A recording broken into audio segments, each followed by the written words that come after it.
بسوريا شو عاملين لأنه ما بنقدر نفوت على أي مستشفى، بس تفوت على المستشفى يا بقطعوا لك العضو كله. You can't go to a hospital in Syria. If you go, you'll either be amputated or they'll take you to prison even if you're wounded. والله العظيم في ناس الجروح تبعتهم دودت. In prison, I saw people with wounds that were going septic, and even then they weren't taken to hospital.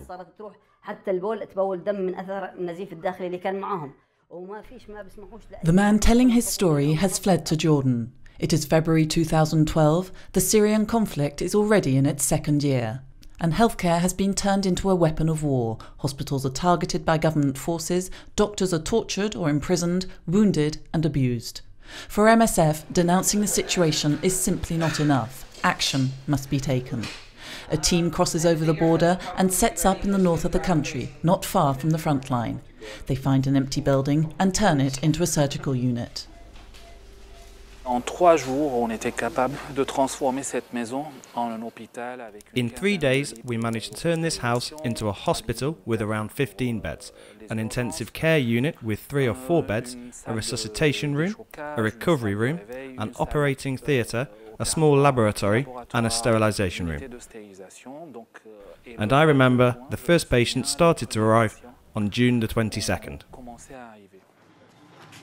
The team has been working in the hospital in Idlib province for over 9 months now. MSF has since opened 2 other hospitals in the country, but the relief effort is all too insufficient for a people devastated by a conflict marked by extreme violence. For the last 2 years, we have been really suffering from the shortage of drugs and medical supplies for diseases like diabetes, like blood pressure, cancer.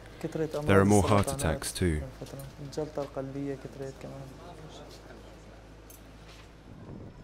Every day there's the same apprehension. Will there be a bomb? Will there be any victims? If we need to get anything, we have to run. We're being bombarded all the time. Yesterday morning, a plane bombarded a house, a whole family. 32 people in one house. Victims of the conflict suffering from bullet or shrapnel wounds are first treated in advanced medical posts before being taken to a hospital away from the front line. I wish such health facilities could be set up closer, further inside Syria. It's difficult to come here, even when it's 50 or 60 kilometers away. It's still a long way. The men working in the advanced medical posts are not doctors, and some of them don't even have medical training. How can we tell if his airway is working? Here they have moved into the basement of a building close to the fighting, where they provide first aid to the wounded. I'm hoping in the next few days to get out to visit one of the posts that I've visited twice before, where we've done some training with the staff there who are not medical, with regards to how to stabilize a trauma patient, how to do a burn dressing, the importance of keeping wounds clean, how to do a proper dressing for a wound that isn't a burn. Winter has also taken its toll.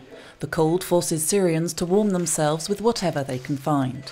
Good quality fuel is all too rare, and accidents all too frequent. Here in the operating theatre, the team is changing a young 13-year-old boy's dressings. He had a fuel container and was trying to pour fuel on the fire. The container caught fire and exploded. We never used to have this kind of accident. People didn't use fuel before. Those who are able leave Syria. Every day sees more people crossing over the border to neighbouring Turkey, Jordan, Lebanon and Iraq. Dumi's refugee camp in Iraq was designed to host 1,000 families. 50,000 people are now living there. There are many families who fled on the same night as us. There was a huge number of people fleeing, maybe 200 families, even more. We all had to walk, the old, the young and the kids. My baby son also had to walk. And the way was very long and difficult because we went through mountains, but thank God we arrived.